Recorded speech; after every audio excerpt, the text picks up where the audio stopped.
तो एक बंदा था, तो एक वो रोज कसिनो में जाता था। तो एक दिन वो कसिनो में गया, तो वो सब हार गया।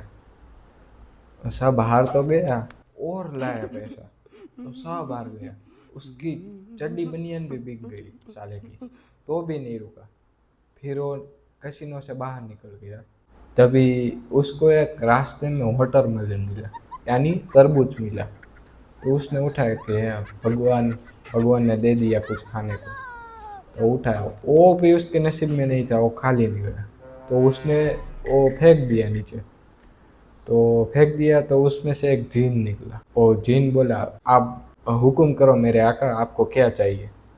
तो वो जो कसिनो में बंदा हार गया था ना पैसे, तो उसने कहा कि मुझे एक 5 BHK अपार्टमेंट हाउस घर चाहिए मेरे को। तो और उसने कहा कि स्विमिंग पूल के साथ भी चाहिए और सी फेसिंग चाहिए। तो वो जिन बोला आराम से कि मैं भी तरबूज में रह रहा हूँ, यानी मैं वाटरमेलन में रह रहा हूँ, तुम्हारे को मैं यार 5 BHK अपार्टमेंट दूँ।